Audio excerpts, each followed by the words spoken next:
Hello दोस्तों, welcome back to my YouTube channel. और इस वीडियो में हम लोग कंटिन्यू करने वाले हैं अपना सोगा सेल्स ऑफ गुड्स एक्स की वीडियोस हम लोग कंटिन्यू करने वाले हैं। तो बेसिकली तुम लोगों को पता है, हम लोग पिछले वीडियो में बहुत सारे टॉपिक्स कवर किए थे। हमने गुड्स की डेफिनेशन देखी थी, हमने सेल और एग्रीमेंट टू सेल के बीच में डिफरेंस देखा था, हमने एसेंशियल देखा था, कॉन्ट्रैक्ट ऑफ सेल का, और छोटे छोटे छोटे बहुत सारे डेफिनेशन देखे थे। फर्दर इस वीडियो में हम लोगों को कंटिन्यू करना है with the types of goods. Types of goods, भैया टाइप्स ऑफ गुड्स हमको पता है, पेरिशेबल, नॉन पेरिशेबल या durable, semi durable, non durable, नहीं वो वाले टाइप्स नहीं। सेल्स ऑफ गुड्स एक्ट के अकॉर्डिंग कितने टाइप के गुड्स होते हैं। तो बेसिकली तीन पार्ट में उसको डिवाइड किया गया है, एग्जिस्टिंग गुड्स, फ्यूचर गुड्स और कंटिंजेंट गुड्स। फिर उसमें भी एग्जिस्टिंग गुड्स को फर्दर डिवाइड किया गया है स्पेसिफिक गुड्स, एसर्टेन गुड्स और अनएसर्टेन गुड्स में। ठीक है, तो हमको इनके टाइप्स अब एक एक करके देखने हैं। तो व्हाट इज एग्जिस्टिंग गुड्स, मैं तुम लोगों को पहले भी बताया था एग्जिस्टिंग गुड्स क्या होता है। तो देखो, एग्जिस्टिंग गुड्स वो गुड्स होते हैं जो at the time of contract of sale exist करते हैं। किसके पास? सेलर के पास। ठीक है, ऐसे गुड्स जो कि at the time of contract of sale और at the time of sale existing, अब ऑफ कोर्स भाई सेल के टाइम में तो एग्जिस्ट कर ही रहा होगा, एग्जिस्ट करते हैं किसके पास? सेलर के पास। तो वो क्या होते हैं? Existing goods. तो देखो सिंपल है, ये देखो, एक सेकेंड, हाँ देखो, goods owned and possessed by the seller at the time of making the contract of sale. Owned और पोजेस्ड मतलब उसके पास ओनरशिप भी है, पोजेशन भी है। कब? At the time of contract of sale. ठीक है, कीवर्ड यही है कि देखो तुमसे कोई पूछेगा एग्जिस्टिंग गुड्स क्या होता है, तो एग्जिस्टिंग गुड्स वो गुड्स होते हैं वो at the time of the contract of sale seller के पास उसकी पोजेशन भी है और ओनरशिप भी है। ठीक है, called existing goods. Sometime the seller may be in possession but not be the owner of the goods. और कभी कभी ऐसा होता है, कभी कभी ऐसा होता है कि उसके पास पोजेशन होती है पर ओनरशिप नहीं होती। और ये किस केस में होता है? जब आप किसी एजेंट के थ्रू सेल करवा रहे हो। अब ऑब्वियस सी बात है, अगर आप किसी एजेंट के थ्रू सेल करवाते हो तो ओनरशिप आपके पास नहीं होती, आपके पास सिर्फ क्या होता है? पोजीशन। एजेंट के पास क्या होता है? सिर्फ वो गुड्स पड़ा हुआ होता है, उसके पास ओनरशिप नहीं होती। तो इसको भी हम एग्जिस्टिंग गुड्स की कैटेगरी में लाते हैं। क्यों? कि भाई ऑफ कोर्स सी बात है, तुम एजेंट से सेल करा रहे हो तो उसको तुम ओनरशिप नहीं दे सकते, नहीं तो लेके फरार हो जाएगा। तुम उसको सिर्फ पोजीशन दे के रखे हो, तो इसको भी हम एग्जिस्टिंग गुड्स ही कंसिडर करते हैं। ठीक है, अब existing good can be of three types, specific goods, ascertain goods और अनएसर्टेन गुड्स। तो स्पेसिफिक गुड्स सिंपल है, वो गुड्स होते हैं which are identified and agreed upon at the time of contract of sale। जब कॉन्ट्रैक्ट ऑफ सेल तुम बना रहे थे, जब कॉन्ट्रैक्ट ऑफ सेल तुम के अंदर आ रहे थे, तब तुमने आइडेंटिफाई कर लिया और एग्री कर लिया कि मुझे यही लेना है। तुमने आइडेंटिफाई, जैसे मैंने बहुत सारी डीओ की बोतल में रेड वाली डीओ की बोतल उठाई, तो this is identified and agreed upon at the time of contract of sale. तो this is what? Specific goods. ठीक है, तो देखो, in the case of sale of one table out of 25 table, goods shall be specific if the table is selected before the contract of sale। तो simple सी बात है, जब contract of cell बना रहे थे उसी टाइम तुमने 25 में से एक टेबल, नहीं मेरे को तो यही वाला चाहिए, मेरे को तो यही टेबल चाहिए है, तो this is what? Specific goods. मतलब तुमने एट the time of contract of सेल उसको सिलेक्ट कर लिया। यहाँ पर बिफोर लिखा है, बिफोर का मतलब भी वही होता है, मतलब एट द टाइम, मतलब जब कॉन्ट्रैक्ट ऑफ सेल तुम बना रहे हो उस समय। ठीक है, दूसरा है तुम्हारा ascertain goods. Ascertain goods are identified after the contract of sale as per the term decided. तो जब कॉन्ट्रैक्ट ऑफ सेल हो जाएगा, देखो पहले मैंने डिसाइड कर लिया कि मैं उस बंदे के पास गया, मैंने बोला कि मेरे को तेरे से टेबल खरीदना है और डैम श्योर 100% मेरे को खरीदना ही खरीदना है। तो this is what? Agreement to sale. मतलब हमने एग्रीमेंट कर लिया कि हाँ मैं परचेस करूंगा टेबल, लेकिन मैंने अभी तक उस टेबल को सिलेक्ट नहीं किया है। पर एग्रीमेंट टू सेल यानी कॉन्ट्रैक्ट ऑफ सेल होने के बाद मैं उस टेबल को सिलेक्ट करूंगा as per the terms. As per the terms मतलब कि भाई मेरे को टेबल लेना था पर वहां 25 टेबल पड़े थे, मेरे को पसंद नहीं आए, तो मैं बोला ठीक है चल टेबल तो मैं लूंगा, तू एडवांस रख 10,000 रुपए, टेबल तो मैं लूंगा। वो बोला कल नया माल उतरेगा। अब देखो गुड्स को माल माल बोलते हैं, तुम लोग को पता है इसमें बिजनेस की भाषा में। तो कल नया माल उतरेगा, उसमें 50 नए टेबल आ रहे हैं, उसमें से तेरे को पक्का तेरा वाला मिल जाएगा। ठीक है, तो मैं बोला ठीक है चल 10,000 रुपए एडवांस पकड़, ठीक है कल मैं आके टेबल लेता हूँ। तो भाई कॉन्ट्रैक्ट ऑफ सेल हो गया है, पर goods as per the term कल डिसाइड होंगे। तो दिस इज एसर्टेन गुड्स। जब वो कल डिसाइड हो जाएंगे तो वो क्या कहलाएंगे? Ascertain goods. अभी वो एसर्टेन गुड्स नहीं है, अभी वो अनएसर्टेन गुड्स है। जब तक वो कॉन्ट्रैक्ट ऑफ सेल के बाद पता एसर्टेन नहीं हो जाते, फिक्स नहीं हो जाते, तब तक वो क्या है? अनएसर्टेन है। ठीक है, तब तक वो क्या है? जैसी मैं कॉन्ट्रैक्ट ऑफ सेल होने के बाद में as per the terms goods को सिलेक्ट कर दूंगा, नहीं मेरे को ये वाला टेबल अब लेना है, 50 टेबल आ गए, अब उसमें से मैंने एक सिलेक्ट कर लिया, तो वो एसर्टेन्ड बन गए। पर जब मैंने पेमेंट एडवांस कर दी थी, तो जब मैंने कॉन्ट्रैक्ट कर लिया था और जब तक मैंने गुड्स को एसर्टेन नहीं कर लिया, उस दौरान गुड्स क्या थे? अनएसर्टेन थे। ठीक है, क्लियर हो गई बात? देखो, ascertained goods may be further classified as apportioned goods or unapportioned goods. Even the goods are same, the identity of the goods in package lots or otherwise has to be allocated to a specific buyer. Goods are normally apportioned by the seller and the buyer agrees. Buyer can himself apportion goods with the consent of the seller. However, all goods had to be ascertained and apportioned before the transfer of possession. Simple सी बात है. अब ये ascertained goods दो category में आते हैं. देखो,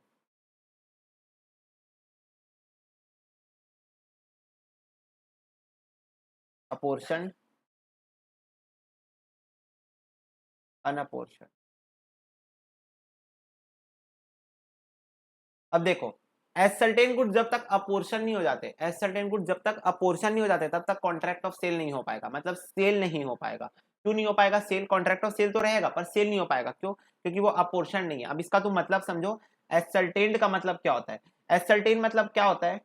ये यूनिलैटरल चीज है. क्या है ये? यूनिलैटरल चीज है जिसमें सेलर जो है वो तुम्हारे बताए हुए डिस्क्रिप्शन के अकॉर्डिंग, तुम्हारे बताए हुए रिक्वायरमेंट के अकॉर्डिंग उन 50 टेबल में से एक टेबल को पहले अलग कर देगा. ठीक है, जैसे तुम 10,000 का एडवांस दिए, तुम बताया भाई टेबल ऐसा होना चाहिए, उसमें ऊपर में माइका लगा रहना चाहिए. ठीक है, सन माइका लगा रहना चाहिए, ब्राउन कलर का रहना चाहिए, लकड़ी की तरह दिखना चाहिए, ऊपर से भी माइका लगा होने के बावजूद एकदम एकदम क्लीन शीट. मतलब तुमने उसको डिस्क्रिप्शन बता दी टेबल की. ठीक है, तो वो जैसी 50 टेबल उतरे, तुम्हारे बताए हुए टेबल को उसने अलग कर दिया. इसको क्या बोलते हैं? Ascertain goods. जैसी तुम्हारा गुड्स अलग हो गया तुम्हारी टर्म्स के अकॉर्डिंग, ये देखो तुम्हारे टर्म्स के अकॉर्डिंग जैसी तुम्हारा गुड्स अलग कर दिया गया, वो क्या हो गया? Ascertain goods. एसर्टेन कौन कर सकता है? सेलर अकेले कर सकता है. यूनिलैटरल चीज है. यूनिलैटरल मतलब वन साइडेड. सेलर अकेले कर सकता है. पर अपोर्शनमेंट कब होगा?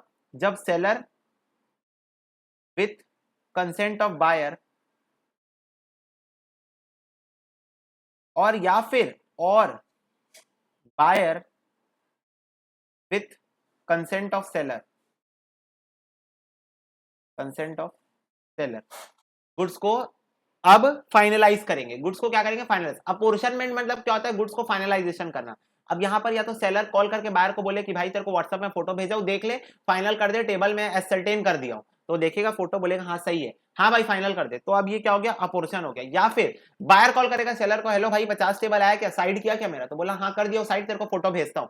उसने उसको फोटो भेजा, बोला हाँ एकदम सही है, फाइनल कर दे. तो buyer with the consent of seller, मतलब सेलर बायर के साथ डिस्कस करके या बायर सेलर के साथ डिस्कस करके वो गुड्स को फाइनलाइज कर दे.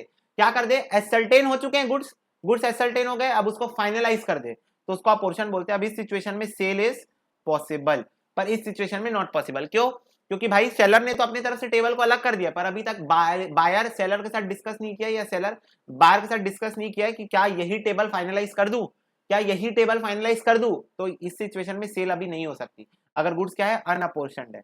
ठीक है, तो वही चीज यहां पर बोल रहा है. ठीक है, फिर अनएसर्टेन गुड्स.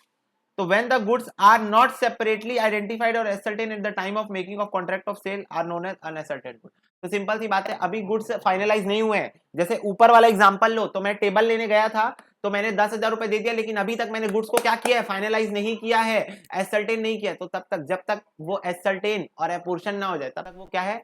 अनएसर्टेन गुड्स है. मतलब अभी तक गुड्स लूंगा, टेबल लूंगा, इतना श्योर है, टेबल का पेमेंट कर दिया इतना श्योर है, पर अभी तक कौन सा टेबल लूंगा डिसाइडेड नहीं है, तो वो क्या है? अनएसर्टेड है. क्या है? अनएसर्टेन है. ठीक है, जैसे ही वो एसर्टेन हो जाएगा बाय द सेलर, वो क्या हो जाएगा? अनएसर्टेन से हटके एसर्टेन्ड बन जाएगा. ठीक है, नेक्स्ट है तुम्हारा फ्यूचर गुड्स. तो देखो, अच्छा यहाँ पर एग्जांपल देख लो. Sale of 25 share of office out of a lot of 200 share of the same design and quality, the goods are uncertainty, 25 particular share are selected. Simple सी बात है, ऑफिस में 200 शेयर पड़ी थी जिसमें से 25 शेयर आपको सेल करनी थी. जब, और सारी शेयर सेम है, सारी 200 share as it is same है. जब तक 25 शेयर अलग करके रख नहीं देते तब तक वो क्या है? अनसर्टेन है. तब तक वो क्या है? अनसर्टेन, क्योंकि अभी तक डिसाइडेड नहीं कौन सी 25 को अलग कर दोगे तो 25 शेयर क्या बन जाएगी? असर्टेन्ड बन जाएगी. ठीक है, when the acquired 25 share are selected out of the lot, the goods are said to be ascertained goods of the contract of sales. ठीक है, फ्यूचर गुड्स क्या होता है? It means goods to be manufactured और produce और acquired by the seller after making of contract of sale. मैं पहले भी बता चुका हूं, कॉन्ट्रैक्ट ऑफ सेल होने के बाद या तो वो मैन्युफैक्चर करेगा, या तो प्रोड्यूस करेगा, या तो वो एक्वायर करेगा. ठीक है, तो वो क्या है? फ्यूचर गुड्स है. ठीक है, a contract to sell oil not yet pressed from the seed in his position is a contract of sale of the future goods. Simple सी बात है, तुमने बोला सनफ्लावर ऑयल सेल करूंगा, तुमने एक कॉन्ट्रैक्ट ऑफ सेल किया कि I am going to sell you the sunflower oil. ठीक है, सिंपल सी बात है, उस टाइम जब तुम इस कॉन्ट्रैक्ट में आए तब सनफ्लावर उगे ही नहीं थे, सनफ्लावर उग रहे थे. तो सनफ्लावर उगेंगे, उसकी सीड निकालोगे, उसमें से तेल निकालोगे, फिर बेचोगे. तो this is what future goods. ठीक है, जिसमें से अभी तक सीड्स में से तेल नहीं निकला है. X agrees to sell to Y all apples which will be produced in the garden next year. This is an agreement of sale of future goods. X ने Y के साथ एग्रीमेंट किया कि भाई तेरे को पूरे एप्पल बेच दूंगा जो अगले साल मेरे गार्डन में उगेंगे, सारे एप्पल सेल करूंगा जो अगले साल मेरे गार्डन में उगेंगे। तो this is an agreement to sale of future goods, ठीक है, क्योंकि गुड्स अभी तक अस्तित्व में है ही नहीं, अभी आएंगे, फ्यूचर में वो अस्तित्व में आएंगे, ठीक है। Next, contingent goods, contingent goods which may be dependent on happening and non happening of an event. These are a type of future goods the acquisition of which by the seller depend upon a contingency which may or may not happen. Contingency पे depend है जो कि हो भी सकती है और नहीं भी हो सकती है।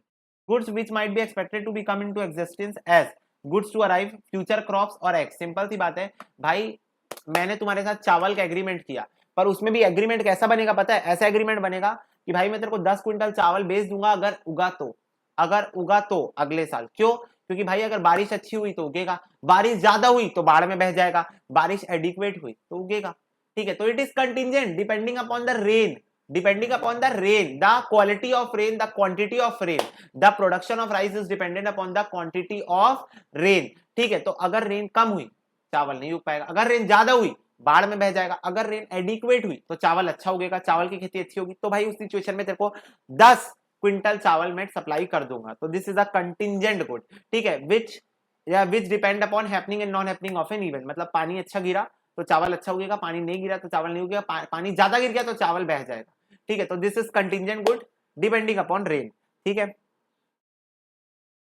Such contract give no right of action if the contingency does not happen. However, all goods has to be ascertained and apportioned before the transfer of possession. Simple सी बात है, ये कोई भी राइट नहीं देता until unless अगर वो कंटिंजेंसी हैपन ना हो जाए। मतलब अगर बारिश अच्छी हो गई तो भाई ऑब्वियस सी बात है कॉन्ट्रैक्ट कम्स इनटू पिक्चर, है ना। अगर बारिश अच्छी हो गई फिर भी मेरे को कोई अच्छा, मैं पहले तेरे साथ जो डील किया था 15 रुपए किलो के हिसाब से किया था, पर मेरे को इस साल एक बंदा आया बोला 25 रुपए किलो में लूंगा, मेरे को फायदा दिखा, है ना। कंटिंजेंसी हो गई है, कंटिंजेंसी क्या हो गई है? बारिश अच्छी हो गई है, चावल की खेती अच्छी हो गई है, तो ऑब्वियस ही बात है पिछले साल जो कॉन्ट्रैक्ट हुआ था it comes into picture now, 15 रुपए किलो वाला।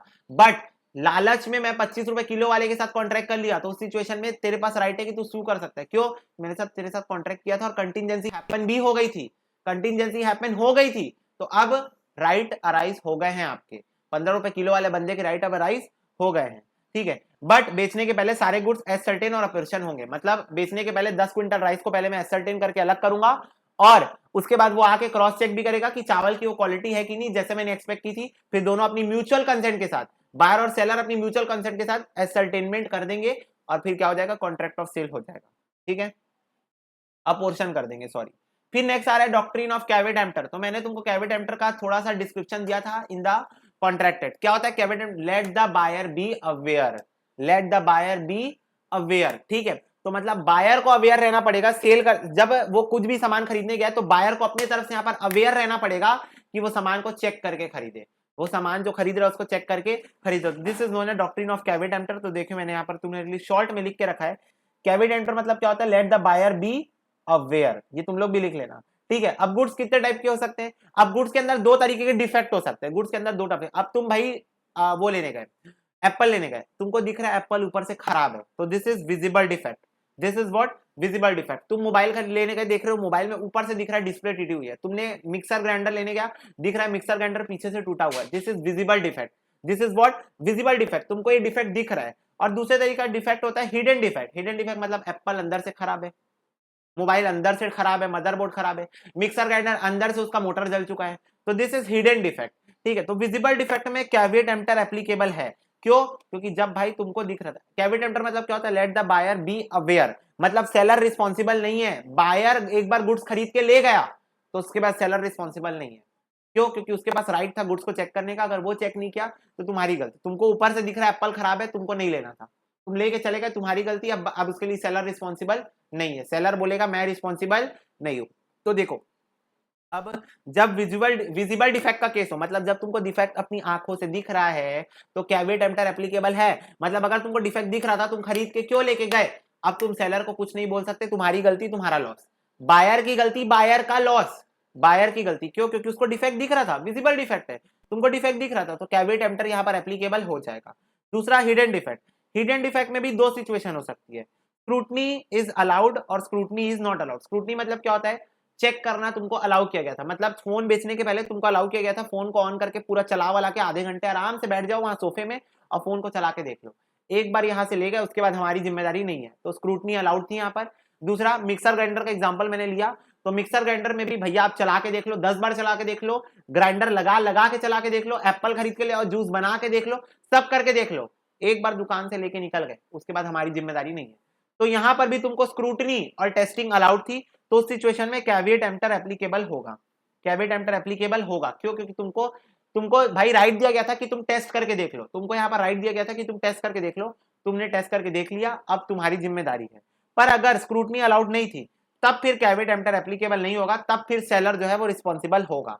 अगर सेलर ने तुमको मोबाइल चेक करने दिया ही नहीं, बोला अरे सर 1 नंबर सेट है कोई दिक्कत नहीं है, मैं यार भरोसा करो, मैं दे रहा हूं भरोसा करो, ले जाओ फोन को, 1 नंबर सेट है कोई प्रॉब्लम आपको नहीं आएगी। या फिर मिक्सर ग्राइंडर वाला बोल दिया 1 नंबर पीस है सर, लेके जाओ, बिल्कुल खोलने लेके सील पैक लेके जाओ, सील पैक का अलग मजा है, सील पैक लेके जाओ, ठीक है। तो उस सिचुएशन में कैविएट एम्प्टर एप्लीकेबल नहीं होगा। क्यों? क्योंकि सेलर ने तुमको मौका ही नहीं दिया टेस्ट करने का, सेलर ने तुमको मौका ही नहीं दिया टेस्ट करने का। अब यहाँ पर कैविएट एम्प्टर के कुछ एक्सेप्शन है, कैविएट एम्प्टर के यहाँ पर कुछ एक्सेप्शन है। तो क्या क्या एक्सेप्शन है देखो, when buyer specify the purpose to the seller. अब सिंपल सी बात है, कैविएट एम्प्टर का बहाना दे देके सेलर लोग बहुत एडवांटेज उठाए, सेलर लोग बहुत एडवांटेज उठा लिए। Caveat emptor let the buyer beware, let the buyer beware बोल बोल के बेचारे बायर की जीना हराम कर दिए थे। तो फिर कुछ एक्सेप्शन आए मार्केट में।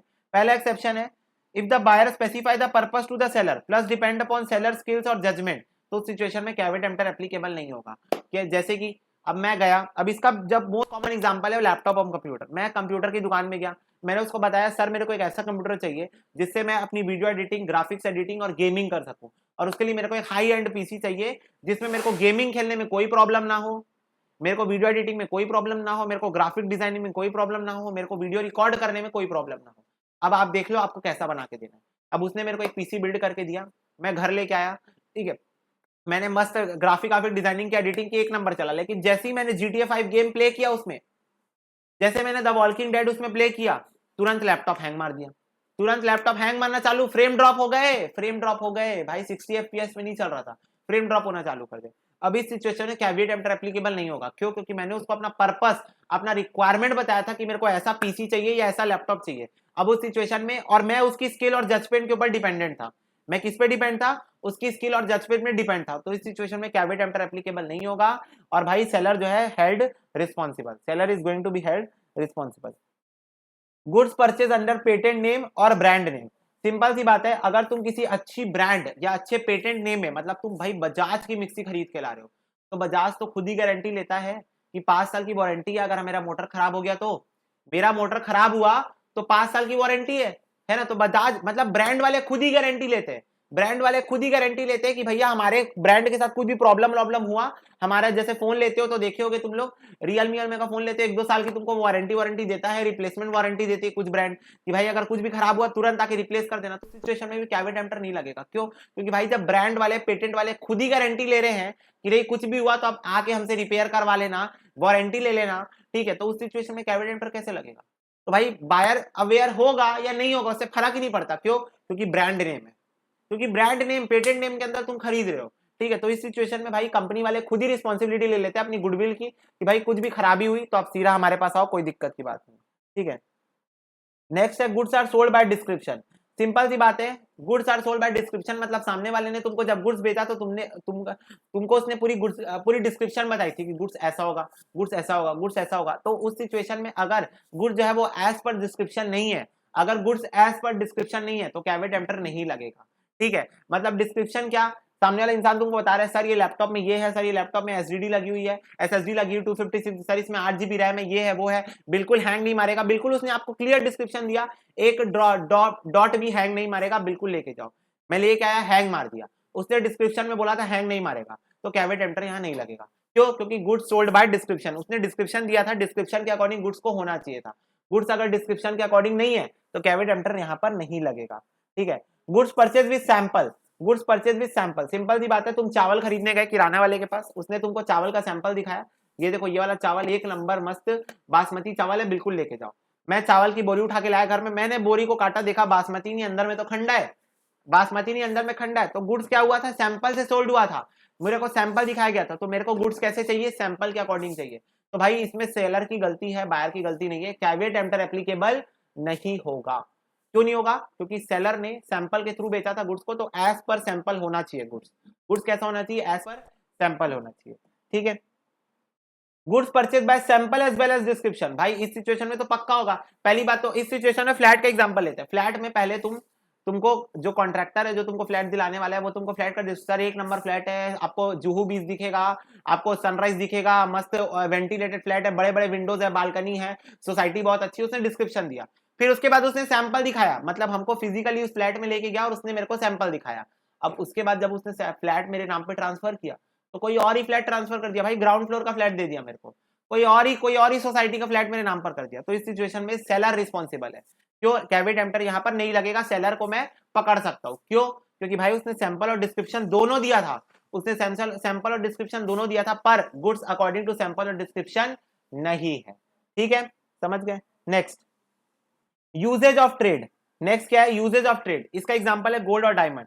सिंपल सी बात है, यहां पर भी कैविएट एम्प्टर नहीं लगेगा। अब तुम सिंपल सी बात सोचो, तुम अपनी गर्लफ्रेंड के लिए डायमंड की रिंग लेने गए। अब तुम डायमंड लेने की रिंग लेने गए, सोनार के पास गए, तुमने बोला मस्त सर डायमंड की रिंग दे दो, उसने तुमको कांच की रिंग दे दी, डायमंड का 1 करोड़ रुपए ले लिया और कांच की रिंग दे दी।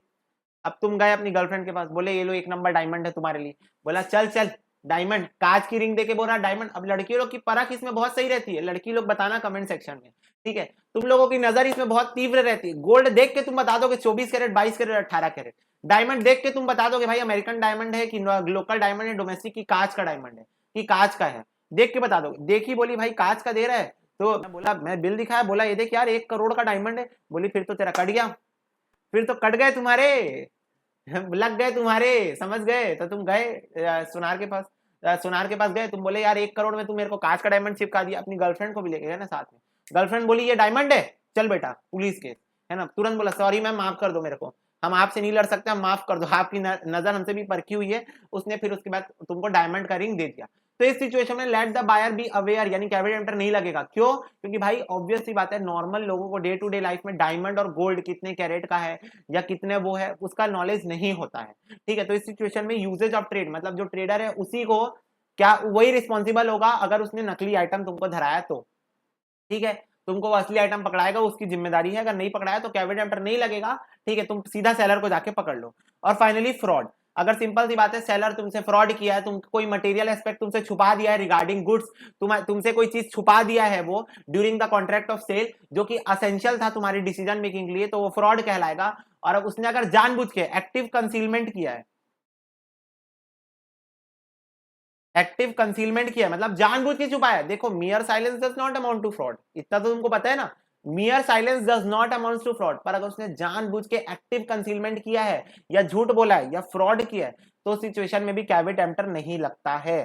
तो these are the some exceptions of caveat emptor. आपको ये सारी चीजें लिखनी थी, तो भाई इस वीडियो पॉज कर करके, या फिर तुम लोग नहीं लिखे हो तो बैक जाओ 10 कितना 5 मिनट, और ये सारी चीजें तुम लोग लिख लो। तुम्हारे बुक में भी वही दिया होगा, ये देखो कहाँ गया, ये कैविएट एम्प्टर दिया, ये पैराग्राफ तुम लोग पढ़ लेना, ठीक है। ये देखो ये तुमको एक्सेप्शन दिए हैं 5, मैं तुमको थोड़ा सा अलग से डिस्क्राइब कर करके बताया, ठीक है, वही वाले एक्सेप्शन तुम लोग को लिखने हैं, ठीक है। नेक्स्ट हमको बात करनी है ट्रांसफर ऑफ ओनरशिप के बारे में। चलो अब हम लोग देखते हैं तुम्हारा transfer of ownership point. Okay let me put my mic. Okay, transfer of ownership. अब सबसे पहली बात, ट्रांसफर ऑफ ओनरशिप हम पढ़े क्यों। सबसे पहले तुम एक चीज समझ लो कि भाई ओनरशिप से हमको पता चलता है कि रिस्क किसके हाथ में है, तो इसीलिए हमको ये भी जानना जरूरी कि कब, किस समय, किस वक्त किसके हाथ में ओनरशिप आ जाती है। ये चीज हमको जानना क्यों जरूरी है, क्योंकि ओनरशिप जिसकी, रिस्क उसका।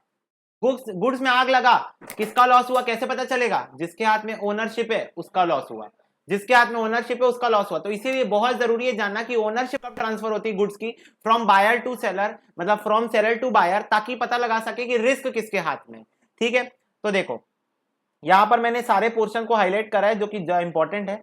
तो passing of property, primary rule for ascertaining when the property is goods passes from seller to buyer may be summarized as follows. तो पहला, गुड्स मस्ट बी एसर्टेन्ड।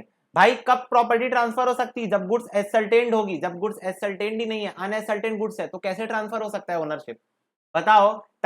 वो पड़ा हुआ है 10, एक ठेले में बहुत सारे संतरे पड़े हुए हैं, अब उस 17 में से जब तक तुम अपना 2 किलो निकाल नहीं लोगे, जब तक अपना एसर्टेन नहीं कर लोगे, तब तक कैसे मान लूंगा कि ओनरशिप ट्रांसफर हो गई है?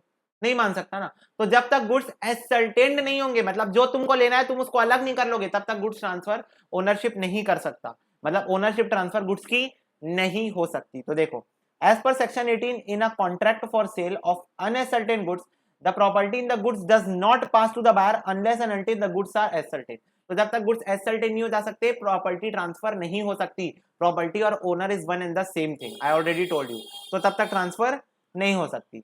दूसरा देखो example, under a contract B was entitled to cut teak trees of more than 12 inches gets the stumps of the trees after cutting had to be 3 inches high. It was held that the property in the timber that was cut could be passed to B when the trees were felled. Till the trees were felled, they were not considered as certain. तो simple सी बात है भाई, contract हुआ B के साथ, B के साथ एक कॉन्ट्रैक्ट हुआ जिसमें बी को 12-12 इंचेस के पेड़ को काटने थे। कौन से पेड़ को? टीक ट्रीज को काटने थे। अब जब तक ये पेड़ कट के गिर नहीं जाते तब तक इसको एज सर्टेन गुड्स नहीं माना जाएगा। जब तक 12 पेड़ अकॉर्डिंग टू द स्पेसिफिकेशन 12-12 वाले इंच वाले, ठीक है, 12 इंचेस गिर्द, हाँ 12 इंचेस गिर्द वाली ट्री कट के गिर नहीं जाते, तब तक इसको एज सर्टेन गुड्स नहीं माना जाएगा। ठीक है, next, intention of the party of such transfer. Simple सी बात है, पार्टीज का इंटेंशन होना चाहिए टू सच ट्रांसफर, मतलब उन लोगों की विलिंगनेस होनी चाहिए ट्रांसफर करने की उनकी खुद की विलिंगनेस होनी चाहिए। तो देखो, as per section 92 in a contract for sale of specific और ascertain goods the property in them is to be transfer to buyer at such time as the party to the contract intended to be transfer. तो simple सी बात है, property कब transfer होगी? जब parties intend करेंगे transfer करने की। मतलब मेरा इंटेंशन है कि मैं आज ट्रांसफर करूं, मैं आज ट्रांसफर कर दूंगा। मेरा इंटेंशन है मैं 1 हफ्ते बाद ट्रांसफर करूं, 1 हफ्ते बाद ट्रांसफर होगी, 1 हफ्ते बाद ट्रांसफर होगी। मैं बोला भाई तू आज ही मेरा फोन खरीद के ले जा, आज ही प्रॉपर्टी ट्रांसफर हो जाएगी। मैं बोला भाई फोन बेचूंगा तेरे को, तेरे साथ एग्रीमेंट कर रहा हूं, 1 हफ्ते बाद लेकिन दूंगा, 1 हफ्ते बाद ट्रांसफर करूंगा ओनरशिप, तो 1 हफ्ते बाद ट्रांसफर होगी। तो एज द पार्टी इंटेंडेड, ठीक है, the intention of the party is to ascertain from the term of the contract. और टर्म ऑफ द कॉन्ट्रैक्ट पढ़ के तुमको समझ में आ जाएगा कि क्या इंटेंशन है पार्टीज की, कब उन लोग ट्रांसफर करना चाह रहे हैं। ठीक है, the conduct of the parties and the circumstances of the case, और या फिर पार्टियां अपनी हरकतों से दिखाएंगी कि वो कब ट्रांसफर करना चाह रही, या एज द केस में भी, केस टू केस डिपेंड करता है, पर जब उन लोग की मर्जी उन लोग तब ओनरशिप ट्रांसफर कर देंगे। When intention of the parties can not be ascertain, rules contained in section 20-24 are required to be applied ascertaining the time of the transfer of the property। और जब कॉन्ट्रैक्ट को पढ़ लिया, पार्टीज की conduct को भी देख लिया, केस को भी देख लिया, तब भी भाई समझ में नहीं आ रहा है कि उन लोग कब ट्रांसफर करना चाह रहे प्रॉपर्टी, मेरे को समझ में नहीं आ रहा है कि लोग प्रॉपर्टी कब ट्रांसफर करना चाह रहे हैं, उस सिचुएशन में सेक्शन 20 से 24 के अंदर जो रूल्स दिए हुए हैं वो एप्लीकेबल हो जाएंगे। कौन से एप्लीकेबल हो जाएंगे? सेक्शन 20 से 24 के रूल्स एप्लीकेबल हो जाएंगे। किस केस में? जिस केस में कॉन्ट्रैक्ट पढ़ के समझ में नहीं आ रहा है कि ओनरशिप का ट्रांसफर होगी, कॉन्ट्रैक्ट पढ़ के हमको नहीं समझ में आ रहा है कि ओनरशिप कब ट्रांसफर होगी। तो देखो, पहला है स्पेसिफिक गुड्स, दूसरा है अनएसर्टेन गुड्स, और तीसरा है गुड्स ऑन अप्रूवल और सेल बेसिस। तो 3 सिनेरियो में हमको इसको पढ़ना है। ठीक है, क्या कि जब हम लोगों को कॉन्ट्रैक्ट पढ़ के समझ में नहीं आ रहा है कि ओनरशिप कब ट्रांसफर होगी, तो पहले स्पेसिफिक गुड्स के केस में भी हमको 3 चीजें पढ़नी है, 1, 2 और ये रही 3। ठीक है, तो पहला specific goods in deliverable state, मतलब ऐसे स्पेसिफिक गुड्स जो डिलीवरी के लिए रेडी पड़े हुए हैं, पैक होके एकदम सील पैक होके पड़े हुए हैं। दूसरा, specific goods to be put in deliverable state, मतलब स्पेसिफिक गुड्स स्पेसिफिक है, गुड्स पता है हमको पर अभी डिलीवरेबल स्टेट में डालने बचे हुए, मतलब अभी पैक नहीं हुए हैं। ठीक है, और specific goods in a deliverable state when the seller has to something to do in order to a certain price, और ऐसे स्पेसिफिक गुड्स जो पैक होके सील पैक होके डिलीवरी के स्टेट में पड़े हुए हैं पर अभी तक उनका प्राइस डिटरमाइन नहीं हुआ है और कुछ करना बाकी है प्राइस डिटरमाइन करने के लिए, प्राइस डिटरमाइन करने के लिए कुछ करना बाकी है, अभी प्राइस डिटरमाइन नहीं हुआ है। तो वो 3 सिचुएशन में हमको पढ़ना है। तो पहला देखो, specific goods in a deliverable state. तो देखो, in a unconditional contract for the sale of specific goods in a deliverable state, the property in the goods passes to the buyer when the contract is made and it is immaterial whether the time of payment of the price of the payment or the time of the delivery or both is postponed। Simple सी बात है, कब transfer होगा? when the contract is made। बस इसको highlight कर लो, specific goods in deliverable state, मतलब ऐसे गुड जो सील पैक होकर डिलीवरी के लिए रेडी पड़े हुए हैं, उसकी ओनरशिप यानी उसकी प्रॉपर्टी कब ट्रांसफर होगी?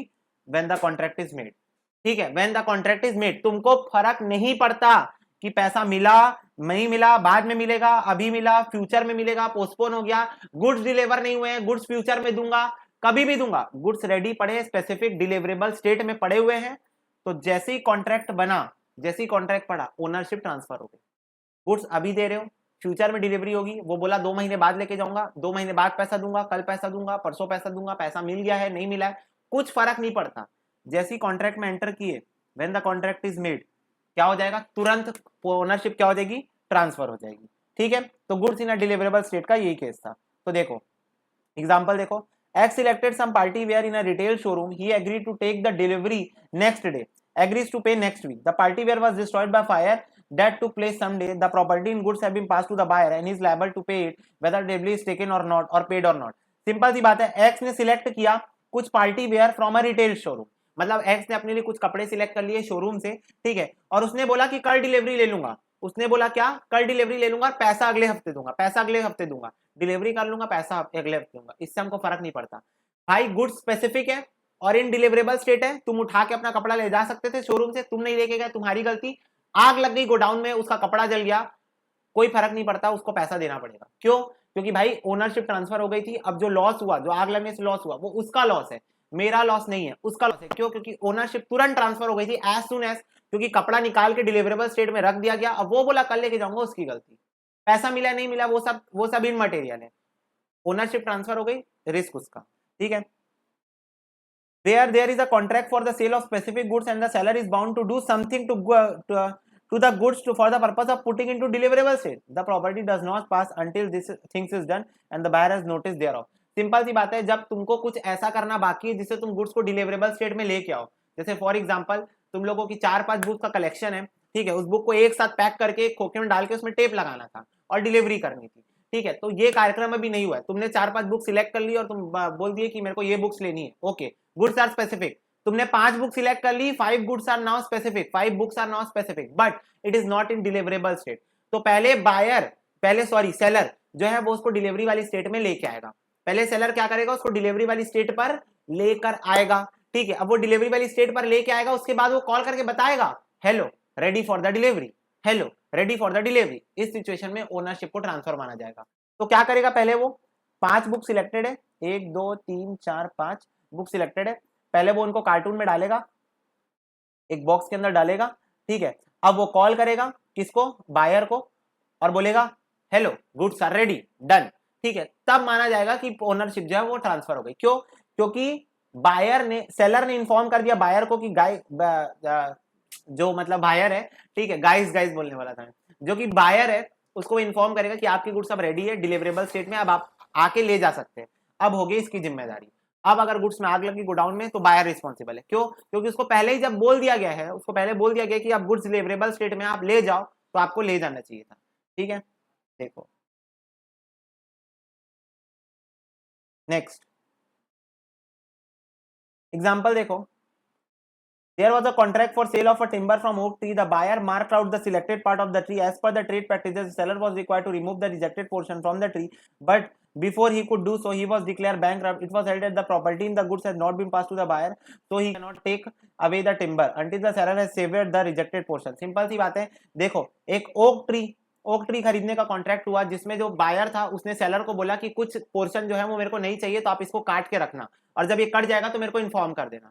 पर उसको काटने के पहले जो सेलर था वो बैंकरप्ट हो गया। तो इस सिचुएशन में अब बायर जो है ओक ट्री के ऊपर क्लेम नहीं कर सकता। क्यों नहीं कर सकता, क्योंकि भाई जो वो था ओक ट्री था वो डिलीवरेबल स्टेट में नहीं लाया गया था। डिलीवरेबल स्टेट में उसको लाना था पहले, मतलब उसको इस तरीके से मार्किंग जो हुई थी उस तरीके से उसको पहले सीवियर करना था। सीवियर मतलब जमीन से अलग करना था, जैसी मार्किंग बायर करके गया था वैसी, पर उसने की नहीं थी, तो इसीलिए गुड्स डिलीवरेबल स्टेट में थे ही नहीं, तो इसीलिए वो उस पर क्लेम नहीं कर सकता। ठीक है, ये देखो, property in the goods has not passed on the buyer, so he cannot take away the timber, ठीक है, unless the sever the rejected portion। मतलब जब तक सेलर जो है वो रिजेक्टेड पोर्शन को काट नहीं देता तब तक वो नहीं बनता, और उसने काटा ही नहीं था, समझ गए। तो इसीलिए पहले हमको, अगर गुड्स डिलीवरेबल स्टेट में नहीं है, पहले उसको डिलीवरेबल स्टेट में लाओ, उसके बाद नोटिस दो। डिलीवरेबल स्टेट में लाने से बस काम नहीं बनेगा, उसके बाद उसको नोटिस दो, तब माना जाएगा ओनरशिप ट्रांसफर हो गई। जैसे ही नोटिस दिया, ownership transfer. Next, specific goods in deliverable state when the seller. अब यहां पर स्पेसिफिक गुड्स डिलीवरेबल स्टेट में पड़े हुए हैं, पर प्राइस डिटरमाइन करने के लिए कुछ करना बाकी है। तो देखो, if there is a contract for the sale of specific goods in a deliverable state, but the seller is bound to weigh, measure, test और do something other act things with reference to the goods for the purpose of ascertaining the price the property does not pass until such act or thing is done and the buyer has notice of thereof। Simple सी बात है, अगर आपको seller को अभी कुछ करना बाकी है, कुछ हरकत करना बाकी है, कुछ वेट करना है, या कुछ टेस्टिंग वेस्टिंग करना है, या किसी को कॉल करके उसका प्राइस पूछना है, तो आप पहले पूछ लो, पहले आप वो काम कर लो, पहले वो आप एक्ट कर लो, और जब आपको प्राइस डिटरमाइन हो जाए आप नोटिस दो किसको, बायर को। अब बायर को नोटिस दो कि goods are in deliverable state and price are now specified, price is 1000 rupees. ठीक है, प्राइस 1000 रुपए स्पेसिफाई हो गया, तब माना जाएगा ओनरशिप ट्रांसफर हो गई। तब क्या माना जाएगा, ओनरशिप ट्रांसफर हो गई। मतलब जब प्राइस डिटरमाइन हो जाएगा उसके बाद जब आप नोटिस दे दोगे उसके बाद। ठीक है, example, A makes a contract to sell 200 books to Q. The books are stored in a rack and P has to select the title and separate them before they are delivered. If there is a fire and books are destroyed, the loss will be A's ownership and yet to be transferred. Simple सी बात है, यहाँ पर A ने B Q के साथ contract किया, किसका, सेल 200 बुक्स टू Q। हाँ, 200 बुक जो है उसको पे करना था। ठीक है, P has to select the title and separate them। भाई सिंपल सी बात है, P को यहाँ पर टाइटल सिलेक्ट करना था, सेपरेट करके रखना था। अभी तक ये कार्यक्रम हुआ ही नहीं है, क्यों, तो ये कार्यक्रम नहीं हुआ है तो Q को नोटिस नहीं किया होगा, Q को नोटिस नहीं किया होगा तो इसका मतलब ओनरशिप ट्रांसफर नहीं हुई है। ओनरशिप ट्रांसफर नहीं हुई है, बुक्स में आग लग गई, A का लॉस है। किसका लॉस है, A का लॉस है। A जो ओनर था उसी का लॉस है। ठीक है, तो समझ गए बात। तो ये था 3 स्पेसिफिक गुड्स का केस। पहला था specific goods in deliverable state, तो जैसे ही स्पेसिफिक गुड्स डिलीवरेबल स्टेट में आएगा तुरंत at the time of contract of sale ownership transfer. दूसरा specific goods not in deliverable state, तो उसको डिलीवरेबल स्टेट में लाओगे और नोटिस दोगे तो ओनरशिप ट्रांसफर हो जाएगी। तीसरा specific goods in deliverable state but price has to be specified, तो जैसे ही प्राइस स्पेसिफाई होगा, ठीक है, तुरंत तुम नोटिस दोगे और ओनरशिप ट्रांसफर हो जाएगी, और ओनरशिप के साथ रिस्क भी ट्रांसफर हो जाएगा। समझे, ओनरशिप के साथ रिस्क ट्रांसफर हो जाता है, इतना बात तो तुम समझ ही लो। ठीक है, नेक्स्ट देखो, अनअसर्टेन गुड्स। ठीक है, तो where there is a contract for the sale of unasserted or future goods by the description and goods of that description and in a deliverable state or unconditionally are unconditionally appropriated to the contract either by the seller with the assent of the buyer or by the buyer with the assent of the seller, the property the goods thereupon passes to the buyer। Simple सी बात है, जब goods ascertained होते हैं, जब goods क्या होते हैं, ascertained होते हैं, तो पहला काम क्या है, खुद सोच के कॉमन सेंस लगाओ भैया। पहला काम होगा गुड्स को ascertain करना। पहला काम क्या होगा, गुड्स को पहले ascertain करो। अब गुड्स को एसर्टेन कर लिए, अलग कर लिए। एसर्टेन क्या है, यूनिलैटरल चीज है। एसर्टेन क्या है, यूनिलैटरल चीज है। सेलर करेगा, एसर्टेन करके गुड्स को रख देगा। इसके बाद वो बायर के साथ कांटेक्ट करेगा या बायर सेलर के साथ कांटेक्ट करेगा और गुड्स को अनकंडीशनली अप्रोप्रिएट करेंगे। अनकंडीशनली क्या करेंगे, अप्रोप्रिएट करेंगे।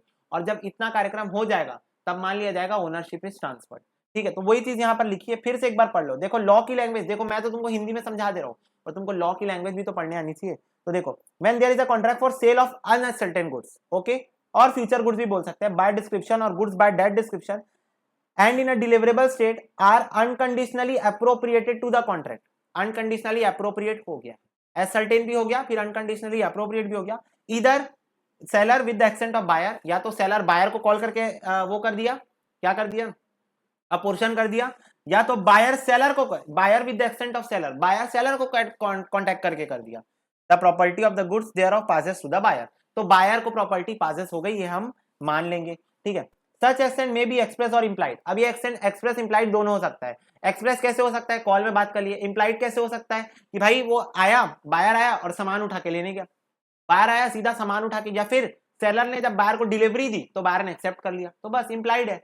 बाय कंडक्ट उन्होंने एक्सेप्ट कर लिया कि हाँ ये गुड्स अपोर्शनड है। ठीक है, and may be given either before और after the apportionment is made in case of transfer of property from buyer to seller when the goods are uncertain, their ascertainment and unconditional appropriation to the contract are to practice. तो simple सी बात है, जब goods ascertain होंगे तो पहले उसको आपको असर्टेन करना है, उसके बाद आपको उसको अनकंडीशनली अप्रोप्रिएट करना है। ठीक है, द पॉइंट इज असर्टेनमेंट का मतलब क्या होता है, गुड्स को अलग करना। This is the process of goods answering the description to the contract or identified as separate। तो भाई जो तुमको बायर ने डिस्क्रिप्शन बताई है, ascertainment का मतलब बता रहा हूं तुमको फिर से, जो बायर ने तुमको डिस्क्रिप्शन बनाई है उसके अकॉर्डिंग तुम सामान को अलग करके रख दो। This is ascertainment। ये कौन करेगा, सेलर करेगा। ये कौन करेगा, सेलर करेगा। उसके बाद अपोर्शनमेंट क्या होता है, अपोर्शनमेंट मतलब जब बायर आएगा, सेलर के साथ चर्चा करेगा, विचार विमर्श करेंगे, म्यूचुअली एग्री करेंगे, हाँ इतना सामान अब मेरे को लेना है, ascertained गुड्स है, इसमें से मेरे को अब दे दो सामान। तो this is mutual consent of the seller and buyer. ठीक है, तो ये अपोर्शनमेंट होता है। एसर्टेनमेंट अपोर्शनमेंट में बच्चे बहुत कंफ्यूज होते हैं, बहुत ईजी है यार। एसर्टेन मतलब सेलर अलग करके रख देगा, फिर बायर आएगा, दोनों आपस में चर्चा करेंगे, हाँ इतना चलो फाइनलाइज करो। फाइनलाइजेशन को अपोर्शनमेंट बोलते हैं, फाइनलाइजेशन को क्या बोलते हैं? अपोर्शनमेंट बोलते हैं। ठीक है, एग्जाम्पल देखो, in a sale of 20 hogsheads of sugar out of the large quantity, 4 were filled and taken away by the buyer. The remaining 16 hogsheads were subsequently filled and the buyer was informed of the same. The buyer promised to take them away, but before he could do so, the goods were lost, held that the property has passed to the buyer at the time of the loss. Simple सी बात है, the property has passed to the buyer at the time of loss. Simple सी बात है, 20 hogsheads of sugar transfer करने थे, जिसमें से 4 वो बंदा ले गया, 16 को बाद में फिल करके रख दिया गया और कॉल करके नोटिस दे दिया गया कि रेडी है इन अ डिलीवरेबल स्टेट। अभी स्पेसिफिक हो गया, एसर्टेन हो गया ना, एसर्टेन हो गया और बोल दिया कि रेडी है ले जाओ, पर वो नहीं लेके गया। उसी दौरान क्या हो गया? The goods were lost. तो किसका लॉस हुआ? बायर। ठीक है, क्योंकि बायर को नोटिस दे दिया गया था, बायर को नोटिस दे दिया गया था भाई 60 हॉगेट्स तेरे रेडी है लेके जा अपने शुगर के, पर वो नहीं लेके गया, तो किसका लॉस हो गया? उसी का लॉस हो गया। ठीक है, क्लियर हो गई बात। Next, delivery to carrier. When in pursuance of the contract, the seller delivers the good to the buyer or to a carrier or other bailey for the purpose of transmission to the buyer and does not reserve the right of the disposal, he is deemed to have appropriated the goods for the purpose of contract. Simple सी बात है, जब मान लो मेरे को तुमको books देनी है, मेरे को तुमको बुक्स देनी है क्लासेस की, ठीक है, तो मैंने उसको कैरियर को दे दिया और कैरियर को दे के ये बोल दिया कि अब बायर की जिम्मेदारी है, अब मेरी जिम्मेदारी नहीं है, और मैंने बायर को भी बता दिया कि अब मेरी जिम्मेदारी नहीं है, अब तेरी जिम्मेदारी, तेरे को इंश्योरेंस करवाना है तो करवा ले। ठीक है, तो इस सिचुएशन में देखो, इसीलिए यहां पर लिखा है and does not reserve the right of disposal, मतलब अब सेलर ने अपने राइट छोड़ दिए, अपने राइट अब सेलर ने छोड़ दिए। तो अब इस सिचुएशन में ये मान लिया जाएगा कि गुड्स की ओनरशिप किसको ट्रांसफर हो गई? बायर को। अब इन ट्रांजिट अगर कोई भी लॉस हुआ तो किसका लॉस होगा? बायर का लॉस होगा, सेलर का लॉस नहीं होगा। किसका लॉस होगा? बायर का लॉस होगा। समझ गए मेरी बात? ठीक है, नेक्स्ट है गुड्स ऑन अप्रूवल और सेल ऑन रिटर्न बेसिस। ठीक है, तो देखो, in order to push up the sale generally there is अब goods on sale approval basis मतलब क्या होता है कि तुम सामने वाले पार्टी को अपने गुड्स दे देते हो, बोलते हो 3-4 दिन 1 हफ्ता ट्राई करके देखो, अगर तुमको मजा आए तो रख लेना, अप्रूवल दे देना, और अगर नहीं मजा आए तो रिटर्न कर देना। तो this is goods sale of goods on sale और अप्रूवल बेसिस, मतलब अगर मजा आए तो अप्रूव कर लेना और नहीं मजा आए तो वापस कर देना, रिटर्न कर देना। ठीक है, तो सेल, अप्रूवल और रिटर्न बेसिस पे। ठीक है, तो ये इसका मतलब होता है, यहाँ पर उसका मीनिंग ही लिखा हुआ है। ठीक है, तो अब इसमें भी देखो तुमको 3 सिचुएशन देखने को मिलेगी। When he signifies his approval, when he does not, when he does any act other act adopting the transaction, और when he does not signifies the approval accepting the seller but remain the goods. Simple सी बात है, पहली situation में call करके बोलेगा मैं रख रहा हूं, पहली सिचुएशन में अप्रूवल दे देगा, दूसरी सिचुएशन में वो अप्रूवल नहीं देगा पर कोई ऐसी हरकत करेगा जिससे मेरे को समझ में आ जाएगा कि उसने अप्रूवल दे दी है। ठीक है, और तीसरी सिचुएशन में मैंने उसको अगर 1 हफ्ते के लिए गुड्स दिया था तो वो 1 हफ्ते से ज्यादा अपने पास रिटेन कर दिया गुड्स को, 1 हफ्ते से ज्यादा अपने पास उस गुड्स को रख लिया। तो 3 सिचुएशन में देखो क्या क्या होता है। पहली सिचुएशन, ठीक है, ये मान लिया जाएगा, देखो when goods are delivered to the buyer on approval or sale or return basis or other similar terms, the property therein passes to the buyer। तो कब माना जाएगा ओनरशिप ट्रांसफर? कब माना जाएगा?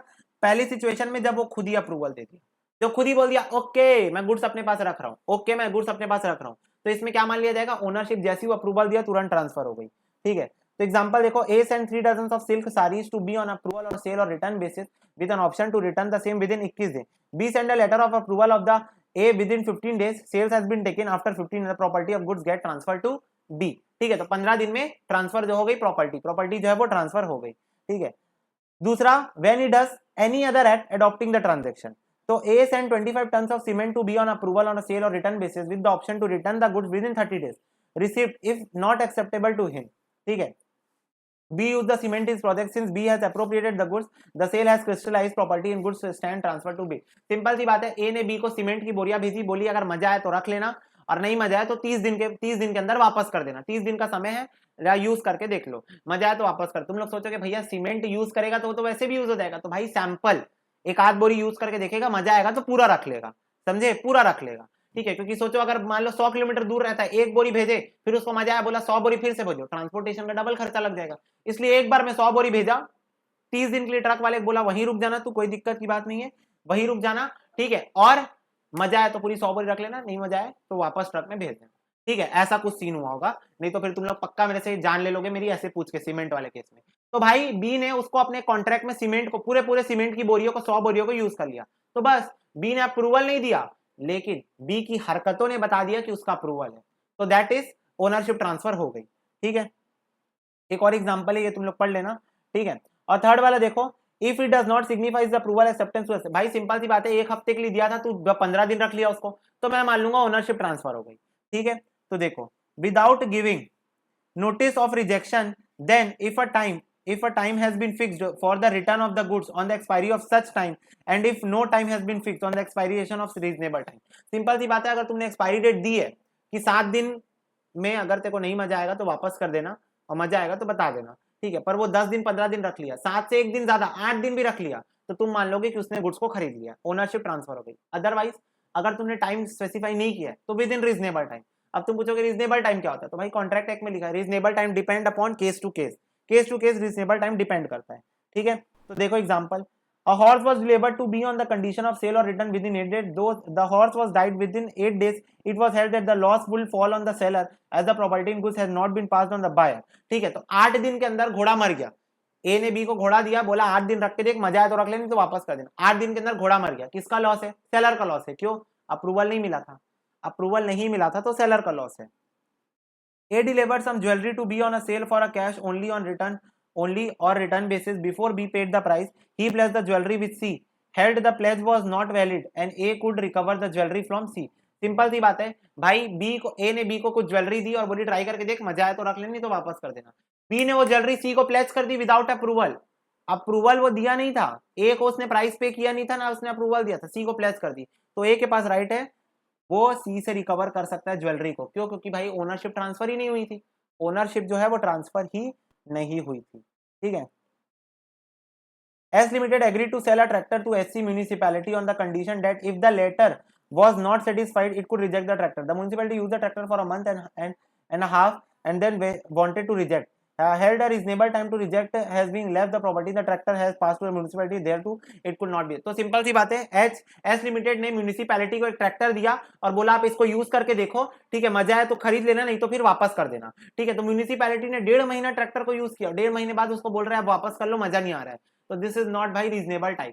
भाई कम से कम तुम 1 हफ्ता यूज करके देख लेते, या ज्यादा से ज्यादा 10 दिन यूज करके देख लेते। तुम 1.5 महीने बाद हालत खराब टाइप ट्रैक्टर को यूज कर लिया और अब बोल रहे हो नहीं लेना है, नहीं, this is more than reasonable time. तब वो ट्रैक्टर की जो ओनरशिप है वो म्यूनिसिपैलिटी को ट्रांसफर हो चुकी है। ठीक है, next, risk prima facie passes with the property. बोल रहा है सिंपल सी बात है, ownership transfer, risk transfer, property transfer, risk transfer. तो देखो, unless otherwise agreed the goods remain at the sellers risk until the property there is transfer to the buyer। जब तक प्रॉपर्टी ट्रांसफर नहीं होती सेलर का रिस्क, जैसी property और ownership transfer हुई बायर का रिस्क। ठीक है, but when the property there is transfer to the buyer the goods are at the buyer's risk whether they are deliver or not. ठीक है, तो सिंपल सी बात है, अगर ओनरशिप ट्रांसफर हो गई है बायर को, तो भले गुड्स सेलर के पास पड़ा हो या सेलर या इन ट्रांजिट हो या खुद बायर के पास पड़ा हो, कहीं भी पड़ा हो गुड्स, पोजीशन से मतलब ही नहीं अपने को ओनरशिप से मतलब है। ओनरशिप ट्रांसफर, रिस्क ट्रांसफर, बात खत्म। गुड्स कहीं भी पड़ा है, कहीं भी आग लगे उसमें बायर की दिक्कत है, बायर का सिर दर्द है। ठीक है, नेक्स्ट हम लोग एक काम करते हैं, लास्ट टॉपिक हम लोग ये वाला पढ़ लेते हैं। ठीक है, effect of destruction of goods. मतलब अगर गुड्स डिस्ट्रक्ट हो गए, पेरिशेबल नेचर के गुड्स से कॉन्ट्रैक्ट के पहले और कॉन्ट्रैक्ट के बाद पेरिश हो गए, तो क्या सीन बनेगा देखते हैं एक बार।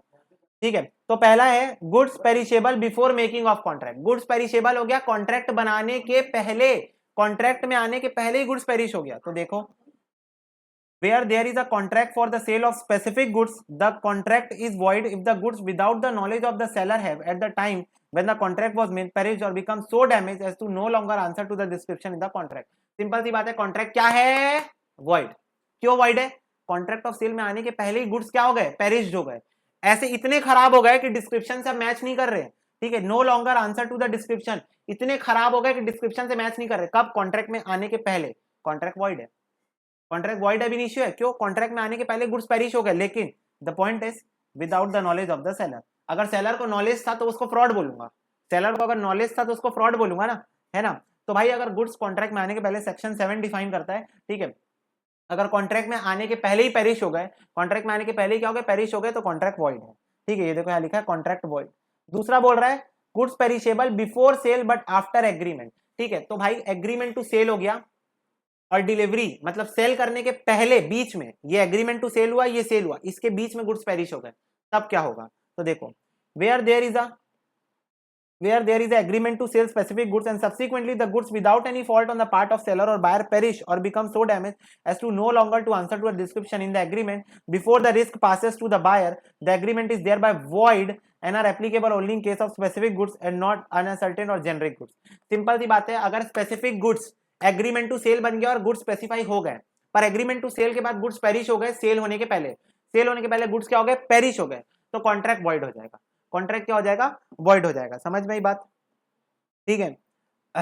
और यहां पर लिखा है साफ साफ सेक्शन 7 और 8 सिर्फ स्पेसिफिक गुड्स के केस में एप्लीकेबल है, अनसर्टेन और जेनरिक गुड्स के केस में एप्लीकेबल नहीं है, ठीक है। अनसर्टेन गुड्स में तो भैया अगर देखो स्पेसिफिक गुड्स में अगर टमाटर 1 किलो निकाल लिया, स्पेसिफिक गुड्स हो गया, अब वो पेरिश हो गया तो मान सकता हूं। अब टमाटर का पूरा खेत है, उसका पूरा खेत है, अनसर्टेन गुड्स है, भाई मैं तो कोई सा भी 1 किलो ले सकता हूं ना, तो अनसर्टेन गुड में इसीलिए सेक्शन 7 और 8 जो है वो एप्लीकेबल नहीं हो पाता, ठीक है। एग्जांपल पढ़ लो, in Demny Hamilton and company v Barden engineer work limited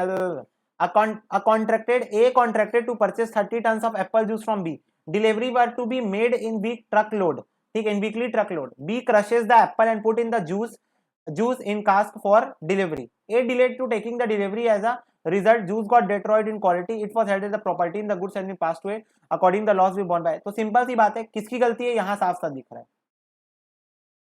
B ने साफ साफ भाई एप्पल को क्रश किया, उसको जूस बास्क में डाला, डिलीवरी दे दी। ए ने डिले कर दिया डिलीवरी लेने में, ए बोल रहा था कल लूंगा, एप्पल जूस खराब हो गए, एप्पल जूस है 3-4 दिन 1 महीने का टाइम रहता है, खराब हो गए, ठीक है, प्रिजर्वेटिव डालोगे ज्यादा 1 महीना, ठीक है, खराब हो गए, तो ए की गलती, ए विल बॉर्न ओनली, क्यों, क्योंकि प्रॉपर्टी ट्रांसफर हो गई ना, बी अपने तरफ से सारा काम कर दिया, goods are in deliverable state, A is not taking the delivery, तो ए के पास ओनरशिप चले गई थी, तो ए बॉर्न करेगा। दूसरा, B of Benaras wrote C of Chennai to send him B of Benaras right C of Chennai to send him 50 pieces of wrist watch by post parcel.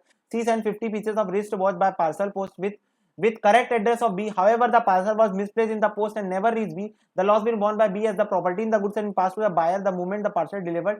Simple सी बात है, B और C ने कॉन्ट्रैक्ट किया कि उनको रिस्ट वॉच, B को wrist watch खरीदना था C से, C ने रिस्ट वॉच का पैकेट बनाया, उसको डिलीवरेबल स्टेट में डाला, उसको जाके कैरियर को दे दिया, कैरियर मतलब जो पोस्ट ऑफिस वाला बंदा रहता है उसको दे दिया, सही एड्रेस चिपकाया और चला गया। अब हम लोग अभी भी पढ़ के आए, जैसी भाई कैरियर को तुम दोगे, सी जो जैसी कैरियर को दिया अब वो रिस्पॉन्सिबल नहीं है, ओनरशिप ट्रांसफर हो गई, जैसे तुम कैरियर को गुड्स दिए ओनरशिप ट्रांसफर हो गई, और जैसी ओनरशिप ट्रांसफर हो गई तो अब रिस्ट वॉच जो है वो सही एड्रेस पे नहीं पहुंच पाई, तो वो बी का लॉस है। किसका लॉस है, बी का लॉस है, क्यों, क्योंकि ओनरशिप एज सून एज जैसी डिलीवरी हुई ओनरशिप क्या हो गई थी, ट्रांसफर हो गई थी, ठीक है।